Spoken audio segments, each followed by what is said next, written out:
Today, we're going to explore a really fascinating take from our source material on the original spiritual teachings of Japan, teachings that it claims have been almost completely forgotten. This is a story that goes way back, long before the Shinto that many people are familiar with today. So let's jump right in. So think about Japanese tradition for a second. Concepts like harmony, all those iconic rituals, even something like sumo wrestling. Our source material asks a really provocative question.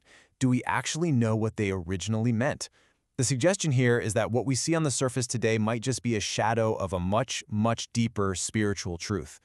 And that really gets to the heart of what we're talking about today. The core idea is that Japan's original spiritual bedrock has been lost, or at least buried over the centuries. We're going to unpack what that original foundation actually was, according to our source. Okay, so here's the bombshell. The central argument from our source is that contrary to the popular image of a pantheon with thousands of gods, Japan's most ancient faith was actually built around one supreme being, a single, universal creator god who represented the entire cosmos. Now that's a pretty radical departure from how most people think about Shinto. All right, so if the original faith was all about a single creator, what did that actually look like for people on the ground? What were the rules of the game? Let's take a look at how this one core belief shaped an entire worldview. And this creator god has a name, Amenomioyagami. According to the source, this wasn't some distant, abstract deity. No, this god provided humanity with a really clear blueprint for how to live a good and righteous life, right here on Earth. Everything we're about to talk about flowed from this one divine source.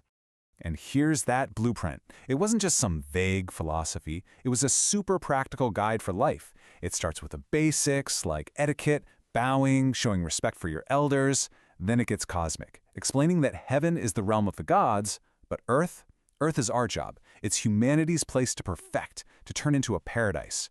The teachings covered social harmony, life's big rituals like birth and marriage, and at its very core were these three pillars: having a heart of respect, the will to believe, and the drive to always learn. You see, it was a complete system for how to live. So, if these original teachings were so comprehensive, what happened to them? Well, this next section from our source gets into how that original faith started to change, leading to what it calls a hollowed-out version of Shinto today. This slide shows you the big shift. According to the source, the belief system went from this grand, universal faith in one creator to a much narrower focus on smaller, local, ethnic gods. And the argument is that in that process, the profound spiritual vision of the original teachings just got lost.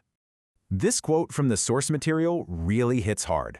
The idea here is that modern Shinto has become a kind of shell of its former self.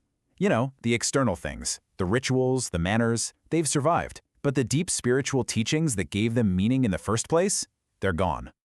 And according to the source, this has real consequences. When you lose the core teachings, faith can become shallow. People might lose sight of the bigger picture, of their soul's long journey, and instead just focus on getting quick benefits in this life. It can create this impatience, a desire for quick fixes, because that larger cosmic purpose has been forgotten. But the source says it's not all lost, and this is where it gets really compelling. It argues we can actually rediscover that original spirit by taking a closer look at things we think we know, like the Japanese idea of harmony or wa, and even the sport of sumo. I mean, ask anyone about the Japanese spirit of wa, and they'll probably tell you it's about harmony, right? Avoiding conflict, keeping things smooth, not rocking the boat. But according to our source, that's a huge misunderstanding of what it was meant to be. The true meaning, as our source presents it, is actually incredibly active. It's not about passively accepting things. True wa demands that you clearly distinguish good from evil, and then you have to actively defeat evil to establish real justice.